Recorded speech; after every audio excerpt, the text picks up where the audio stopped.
अस्सलाम वालेकुम स्टूडेंट्स। आज का हमारा टॉपिक है कि how to choose a thesis topic, कि एक थीसिस के लिए टॉपिक को कैसे चूज किया जाए, कैसे बनाया जाए, या कौन सा ऐसा प्रोसेस है, कौन से ऐसे स्टेप्स हैं जिनको फॉलो करते हुए हम एक अच्छा रिसर्च टॉपिक या एक थीसिस के लिए एक अच्छा टॉपिक बना सकते हैं। तो आज अगर मैं बात करूं तो मेरा जो पर्सपेक्टिव होगा आज के लेक्चर का वो ज्यादातर लिटरेचर के स्टूडेंट्स के लिए होगा, कि जो बीएस इंग्लिश लिटरेचर कर रहे हैं या जो एमफिल कर रहे हैं या एमएस कर रहे हैं लिटरेचर के अंदर या इस तरह के किसी सब्जेक्ट में जो कि सोशल साइंसेज से आर्ट्स या ह्यूमैनिटीज के साथ ताल्लुक रखता है, तो उनके लिए पर्टिकुलरली मैंने ये वीडियो बनाई है। तो सबसे पहले देखते हैं जी कि सबसे पहली चीज क्या है। जब आप एज ए स्टूडेंट रिसर्च शुरू करते हैं या थीसिस बनाने के लिए आप काम शुरू करते हैं, तो सबसे पहली चीज ये है कि आपको क्लैरिटी होनी चाहिए, आप क्लियर हो कि आपने किस जॉनरा के ऊपर अपना थीसिस बनाना है। सबसे पहली चीज आपको जो चूज करनी है वो आपका योटा है, यानी आप पोइट्री के ऊपर काम करना चाह रहे हैं, आप फिक्शन पे यानी कोई किसी नॉवल पे काम करना चाह रहे हैं, आप किसी प्ले पे किसी ड्रामा पे, तो किस पर्टिकुलर जॉनरा को आप सिलेक्ट करने जा रहे हैं या किस पर्टिकुलर जॉनरा पे आप काम करना चाहते हैं। तो सबसे पहले जब आपने चूज कर लिया तो उसके बाद आपने क्या करना है। लेट्स सपोज आपने नॉवल को एज ए जॉनरा चूज किया कि मैंने नॉवल के ऊपर रिसर्च करनी है या मैंने अपना थीसिस नॉवल के ऊपर बनाना है, तो अब क्या होगा। अब आपने क्या करना है, अब ये चंद बेसिक से स्टेप हैं, अगर आप इनको फॉलो करेंगे तो इंशाल्लाह आप एक अच्छा थीसिस टॉपिक बना सकते हैं। तो सबसे पहली चीज क्या है, सबसे पहली चीज ये है कि वो जो जॉनरा आपने सिलेक्ट किया है उस जॉनरा के हवाले से आप गूगल पे या डिफरेंट सर्च इंजन पे सर्च करें। मिसाल के तौर पे अगर आपके पास पोइट्री है तो आपने ये देखना है कि जो रिसेंट पोइट्स हैं वो कौन से हैं, या रिसेंटली पोइट्री के कौन से मजमू में पब्लिश हुए हैं, कौन सी एंथोलॉजीज पब्लिश हुई हैं। एक और चीज याद रखनी है, जॉनरा सेलेक्ट करने के बाद, चूंकि जब आपने थीसिस बनाना है, जब आपने रिसर्च करनी है, तो आपने कोशिश करनी है कि आप कंटेम्प्रेरी वर्क्स के ऊपर रिसर्च करें, क्योंकि अक्सर यूनिवर्सिटीज ज्यादा पुराने वर्क को एक्सेप्ट नहीं करती, क्योंकि उनके ऊपर पहले ही काफी ज्यादा काम हुआ होता है, तो प्लेजरिज्म का या इस तरह के इश्यूज आ जाते हैं। इसलिए आपने ये करना है, जब भी आप गूगल पे सर्च करें या किसी और सर्च इंजन पे सर्च करते हैं, तो आपने इस चीज का ख्याल रखना है कि जो 2010 के बाद या 2015 के बाद या 2005 के बाद, यानी पिछले को 10-15 सालों में या 5-7 सालों में जो रिसेंट वर्क है आपके उस जॉनरा के हवाले से जो पब्लिश हुए हैं वो कौन से हैं, उनको आपने कंसीडर करना है। जैसे मिसाल के तौर पे आप गूगल पे लिखते हैं कि नॉवेल्स पब्लिश इन 2022 या नॉवेल्स पब्लिश इन 2018, इस तरह से करके आप सर्च कर सकते हैं, इस तरह के हेडिंग्स बना के, इस तरह के फ्रेजेस लिख के आप रिसर्च कर सकते हैं। इसी तरह आप लिख सकते हैं कि जी ड्रामास जो 2019 में पब्लिश हुए वो कौन से हैं, तो आप इस तरह से देख सकते हैं। अब आपने क्या करना है, जब आप ये देख रहे होंगे कम से कम पिछले को 10-12 सालों में जो किताबें पब्लिश हुई हैं उन्हें तो जरूर देखें, कौन कौन सी किताबें पब्लिश हुई हैं, किस खित्ते के राइटर ने कौन सी किताब पब्लिश की है। मतलब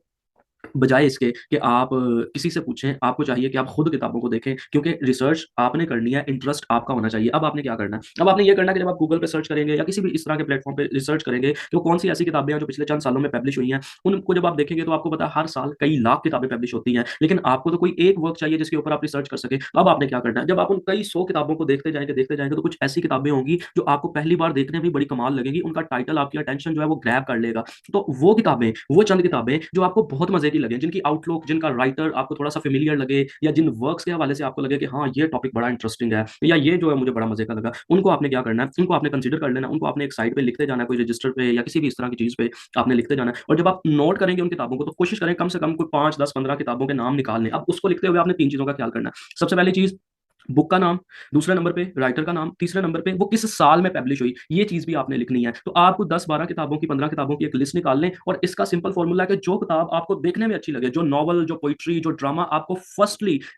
अपील करे, जो आपको, जिसको देख के आपको मजा आए या आपको देख के लगे कि हाँ ये बड़ा मजे की चीज है, इसे देखना चाहिए, तो आप क्या करें, आप उसका नाम लिख लें, उसके राइटर का नाम लिख लें, उसके बाद आप उसका पब्लिश किस साल हुआ वो लिख लें, मतलब 2012 में, 2016 में, या जब भी 2008-10 जब भी वो पब्लिश हुआ 2022 में, तो वो साथ लिख लें। अब उसके बाद आप क्या करें, जब आप काफी सारी किताबों को देख चुके होंगे और उसमें से आपने को 5-7-10 किताबें वो निकालनी है, कम से कम कोशिश करेंगे को 10-12 किताबें तो जरूर कंसीडर करें, ठीक है। अब उसका क्या फॉर्मूला है, उसके बाद आपने उन्हीं 10-12 किताबों की क्या करना है, गूगल के ऊपर जाके डिफरेंट वेबसाइट्स हैं, गुड रीड्स है, गार्डियन है, ठीक है, या इसी तरह की और जो डिफरेंट वेबसाइट्स हैं उनके ऊपर जाके उनके रिव्यूज पढ़ें कि उन किताबों के बारे में लोग क्या कहते हैं, कि इस किताब में किस तरह का क्या कुछ लिखा हुआ है, इसका स्ट्रॉन्ग पॉइंट कौन सा है। इसी तरह सेकंडली कोशिश करें कि अगर आपको गूगल पे अवेलेबल समरी मिल जाए कहीं से, ठीक है, उस किताब की, तो उसकी समरी और रिव्यूज उन सारी किताबों की, जो 10-12 किताबें आपने एक साइड में निकाली हैं, अलग की हैं, जिनके आपने नाम नोट किए थे, उनकी आप क्या करें, समरीज पढ़ें, उनके रिव्यूज पढ़ें। और अब जब आप समरी पढ़ेंगे, जब आप रिव्यूज पढ़ेंगे उन किताबों के, तो आपको आइडिया हो जाएगा कि हाँ इस किताब की कहानी ये है, या ये नॉवल है तो उसमें ये फलां तरह की स्टोरी है, या कोई शॉर्ट स्टोरीज आपने पकड़ी हैं तो उसमें इस तरह की बातें की गई हैं, या इसी तरह कोई प्ले है तो उसमें ये प्रेजेंट किया गया है, वो आपको पता चल जाएगा। अब आपने अपने इंटरेस्ट के मुताबिक वो किताब जो आपको सबसे ज्यादा फैसिनेट करे, जो आपको सबसे अच्छी लगे वो कहानी, जो आपको कमाल लगे कि नहीं ये वाकई बड़ी मजे की चीज है, ठीक है, उसको क्या करें, उसको आप साइड पे कर लें। और मैं ये आपको मशवरा दूंगा कि कम से कम आप दो या तीन किताबों को एक साइड पे जरूर करें, ठीक है। अब उसमें से जो आपको सबसे ज्यादा अच्छी लगती है उसको आप क्या करें, उस जिसकी कहानी आपको सबसे अच्छी लगी थी उस किताब को पकड़ें, ठीक है, और उस पर्टिकुलर किताब को पकड़ के पढ़ना शुरू करें, उसको रीड करना शुरू करें, उसका कोई पीडीएफ डाउनलोड कर लें, ठीक है, किसी इंटरनेट के ऊपर वो अवेलेबल है तो वो देखें। और सेकंड चीज, जो किताब आप सिलेक्ट कर रहे हैं उसके हवाले से ये जरूर चेक कीजिएगा कि उसके हवाले से कोई मटेरियल अवेलेबल भी है कि नहीं, मतलब वो किताब को $400 में तो नहीं मिल रही, वो मार्केट से मिलेगी कि नहीं मिलेगी, इंटरनेट पे अवेलेबल है कि नहीं अवेलेबल। कई ऐसी किताबें होती हैं जो 5-5 7-7 साल बाद भी आपको इंटरनेट पे पीडीएफ फॉर्म में ही नहीं मिलती, या आपको बाजार से मिलती हैं तो बहुत महंगी मिलती हैं। तो इस सारी चीजों को भी आपने देखना है कि वो जो किताब आप चूज कर रहे हैं वो मैनेजेबल है कि नहीं है, वो अवेलेबल है कि नहीं है। कोशिश करें कि बहुत ज्यादा लंबी किताब भी चूज ना करें, मतलब आपको 500 1000 सफों का कोई नॉवल ना पकड़े, कोशिश करें को 300-400 पेजेस तक मैक्सिमम हो, काफी है, सफिशिएंट है बीएस लेवल पे, या आपका इतना काम हो जाएगा। अब आप क्या करें, दूसरी चीज, पहली बात तो उस किताब की अवेलेबिलिटी, सेकंड चीज आपने क्या करनी है, अब उसके हवाले से देखें गूगल के ऊपर या डिफरेंट रिसर्च गेट पे या गूगल स्कॉलर पे, आप उस किताब का नाम लिख के सर्च करें, ठीक है, उस राइटर का नाम लिख के सर्च करें, उसके हवाले से क्या कोई काम हुआ पड़ा है कि नहीं पड़ा, कोई आर्टिकल उसके हवाले से छपा हुआ है कि नहीं छपा हुआ, किसी ने उसकी कुछ समरी को थीम्स वगैरह लिखे हैं कि नहीं लिखे, उनको भी एक बार कंसीडर जरूर कीजिएगा। लेकिन सबसे पहले कोशिश करें कि आप उस किताब को साथ पढ़ना शुरू कर दें, एक दफा आपकी नजरों से वो गुजरेगी, आप उसके रमूजों का आपसे वाकिफ हो जाएंगे। अवेलेबिलिटी ऑफ मटेरियल चेक करना बहुत जरूरी है, इसको जरूर चेक कीजिएगा, नहीं तो लास्ट मोमेंट पे आपको आपकी किताब बदलनी पड़ती है। अब देखें, जब आप उस किताब को पढ़ेंगे, अगर चूंकि अगर कोई आप 7th सेमेस्टर के अंदर है और आप रिसर्च कर रहे हैं, तो कम से कम आपकी लिटरेचर पे इतनी ग्रिप तो होगी कि आपको लिटरेरी थेरीज आती होंगी या डिफरेंट एलिमेंट्स ऑफ लिटरेचर आते होंगे, या लिटरेचर पे इतनी थोड़ी बहुत ग्रिप होगी, आपको थीम इवैल्यूएशन आनी चाहिए, लिटरेरी थेरीज आनी चाहिए, डिफरेंट एलिमेंट्स क्या होते हैं ड्रामा के या नॉवल के या शॉर्ट स्टोरी के, जो भी जिसके ऊपर आप काम करना चाहते हैं उसके कोई एलिमेंट्स वगैरह भी हल्के फुल्के आपको पता होंगे। तो अब जब आप क्या करेंगे, जब आप उस किताब को पढ़ेंगे और आपकी ग्रिप है लिटरेरी थेरी पे या लिटरेचर के हवाले से थोड़ी सी भी, तो आपको फौरन उसकी कहानी को देख के पता चल जाएगा कि इसके अंदर गैप क्या है, मैं उसके ऊपर कौन सी थेरी अप्लाई कर सकता हूँ, या इसके किसी करेक्टर की केस स्टडी कर सकता हूँ, या इस किताब की केस स्टडी कर सकता हूँ, या इसमें से कोई एलिमेंट इन्वेस्टिगेट कर सकता हूँ। जैसे मिसाल के तौर पर एक नॉवल है, इस नॉवल के अंदर एलिमेंट्स ऑफ सटायर कौन से हैं, इसकी इन्वेस्टिगेशन करनी है मैंने, या एक कॉमेडी प्ले है या कोई नॉवल है या कोई पोइट्री है ऐसी जिसमें ह्यूमर है, जिसमें मजा है, तो आप देखेंगे जी इसमें एलिमेंट्स ऑफ ह्यूमर के ऊपर मैं काम कर सकता हूँ। ये सारे इस तरह के रिसर्च टॉपिक्स हो सकते हैं, और इन सब का अंदाजा आपको कब होगा, जब आप उस किताब को पढ़ेंगे, जब आपको पता चलेगा कि इसके अंदर क्या बात की गई है क्या नहीं की गई, इसमें एग्जिस्टेंशियलिज्म अप्लाई होता है, इसमें पोस्ट कॉलोनियलिज्म अप्लाई हो सकता है कि नहीं हो सकता, इस पे एब्सर्डिज्म अप्लाई होता है कि नहीं, या इसकी पोस्ट मॉडर्निस्टिक स्टडी होगी कि नहीं। इसके लिए आपको लिटरेचर के ऊपर थोड़ी सी ग्रिप चाहिए, और इसका आई एम सॉरी टू से कोई शॉर्टकट नहीं है, इसके हवाले से आपको थोड़ा सा पढ़ना पड़ेगा, अपने टीचर से कंसल्ट करना पड़ेगा, या लिटरेरी थेरीज के हवाले से काफी अच्छी किताबें मार्केट में अवेलेबल हैं, आप उनसे भी कंसल्ट कर सकते हैं। उसके बाद ये है, जो आपने आइडिया बनाया, मतलब आपने किताब को पढ़ लिया, अब आपको लगा जी इस किताब के मैंने कोई एलिमेंट्स पे काम करना है, या मैंने इसमें ये किसी चीज को इन्वेस्टिगेट करना है, या मैंने इसके ऊपर कोई लिटरेरी थेरी अप्लाई करनी है, मतलब post modern study of your book, जो भी आपने टाइटल सेलेक्ट किया है, ठीक है ना। अब आप क्या करेंगे, आप अपने उस आइडियाज को, अपने उन की वर्ड्स को जो आपके माइंड में एक एब्स्ट्रैक्ट बना के मैं इसके ऊपर ये करना चाहता हूँ, उसको कोशिश करें कि कुछ पॉइंट्स की फॉर्म में, एक ड्राफ्ट की फॉर्म में कहीं लिख लें, किसी रजिस्टर पे, किसी कॉपी पे, और फिर उन आइडियाज को सबसे पहले किताब में क्या है, क्या कहानी बयान की गई है, सेकेंडली आपके माइंड में क्या आया कि इसके ऊपर क्या हो सकता है, इसके इसमें से कोई थीम इवेल्युएशन हो सकती है, इसका कोई डिस्कोर्स एनालिसिस हो सकता है, इसके ऊपर कोई केस स्टडी हो सकती है, जो भी आपका आइडिया है, इसके ऊपर कोई थेरी अप्लाई करना चाह रहे हैं आप, तो आपने क्या करना है, आप अपने उन आइडियाज को अपने फ्रेंड्स के साथ, अपने टीचर्स के साथ डिस्कस करें, वो आपको थोड़ा सा उस हवाले से गाइड कर देंगे, आपको क्लैरिटी मिल जाएगी इससे काफी हद तक। उसके बाद आपने क्या करना है, अपने आइडिया को फाइनलाइज करें, ठीक है। जब आपने रिसर्च टॉपिक भी सिलेक्ट कर लिया है, जब आपने किताब सेलेक्ट कर ली, आपको आइडिया क्लियर हो गया कि हाँ जी मैंने यही करना है, तो और डिस्कशन भी आपने कर ली, अब अपने आइडिया को फाइनलाइज करें, और क्या करें, जो भी आपका थीसिस है, जैसे मिसाल के तौर पे आपको पोस्ट मॉडर्न स्टडी करते हैं किसी के ऊपर, या साइको एनालिटिकल स्टडी करते हैं, तो उसके हवाले से जो कोई कीवर्ड्स हैं, या आप किसी किसी एक कॉमेडी के अंदर कोई भी मतलब कॉमेडी नॉवल है या कोई पोइट्री है ऐसी, उसमें एलिमेंट्स ऑफ ह्यूमर जो है वो आप देखते हैं, या किसी करेक्टर एनालिसिस की तरफ आप जाते हैं कि फलां करेक्टर को जो है आपने करना है, या इसी तरह किसी के फलां नॉवल के अंदर जो है वो रोल ऑफ वुमेन को कैसे प्रेजेंट किया गया है, इस तरह का कोई भी टॉपिक जो भी आपने बनाया है उसके की वर्ड्स देखें। जैसे मिसाल के तौर पे रोल ऑफ वुमेन में की वर्ड क्या होगा, वुमेन इन सोसाइटी,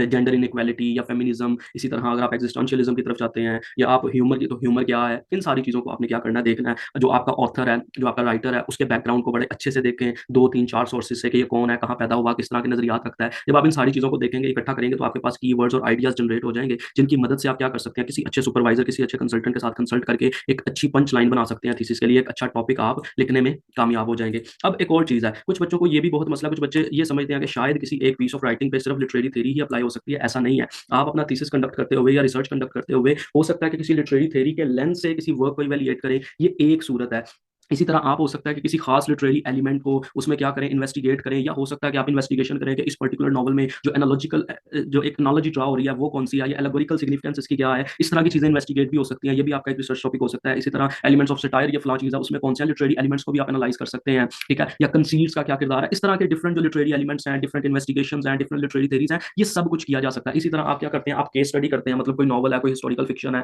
या कोई भी और कोई इस तरह का नॉवल है, उसमें से आपने किसी कैरेक्टर की केस स्टडी करनी है, या जो कोई एक आइडिया प्रेजेंट किया गया उसकी केस स्टडी करनी है, तो केस स्टडी भी हो सकती है। इसी तरह कंपैरेटिव स्टडी हो सकती है, मतलब आप क्या करते हैं, आपको लगता है कि दो राइटर एक जैसा लिखते हैं, या एक आज का राइटर है उसकी एक 100 साल पहले के राइटर के साथ उस स्टाइल मिलता जुलता है, या उसके आइडियाज या उसके थीम्स मिलते जुलते हैं, तो आप उन दोनों के उस खास एक पॉइंट की भी क्या कर सकते हैं, एक कंपैरेटिव स्टडी। जैसे मिसाल के तौर पर सादत हसन मंटो साहब है और वर्जीनिया वुल्फ है, आप उनकी कंपैरेटिव स्टडी कर सकते हैं कि फेमिनिज्म के एलिमेंट्स उन दोनों में सेम कैसे हैं। खैर इस पर रिसर्च हो चुकी है, आप इसको चूज तो नहीं कर सकते, लेकिन एक एग्जाम्पल के तौर पर मैंने आपको बताया। और इसी तरह आप किसी चीज का डिस्कोर्स एनालिसिस भी कर सकते हैं, उसमें फॉर्मल लिंक्स कौन से हैं उनको एनालाइज कर सकते हैं, या इस तरह की सारी चीजें हो सकती हैं। सिर्फ लिटरेरी थ्योरी ही जरूरी नहीं कि आप क्या करें, आप लिटरेरी थ्योरी के तनाजुर में अपनी रिसर्च करें। तो ये सारी कुछ पॉसिबल चीजें हैं जिनके हवाले से आप क्या कर सकते हैं, रिसर्च कर सकते हैं। उम्मीद है आप सबको ये वीडियो समझ आई होगी, आपको एक फॉर्मूला पता चल गया होगा कि कैसे आपने अपने रिसर्च टॉपिक को चूज करना है, कैसे आपने रिसर्च टॉपिक बनाना है। अब अगर लास्ट मोमेंट पे आके आपका टॉपिक सिलेक्ट नहीं होता, तो आप दोबारा से इस प्रोसेस को रिवर्स कर सकते हैं, दोबारा से शुरू से वैसे करें, किताब एक सिलेक्ट करें, उसे पढ़ें, उसकी समरीज वगैरह देखें, और करते करते आप अपना टॉपिक बड़ी आसानी से बना लेंगे। अगर आप में से किसी का कोई क्वेश्चन हो, किसी को कोई कंफ्यूजन हो, तो आप मुझसे कमेंट सेक्शन में पूछ सकते हैं। अल्लाह हाफिज।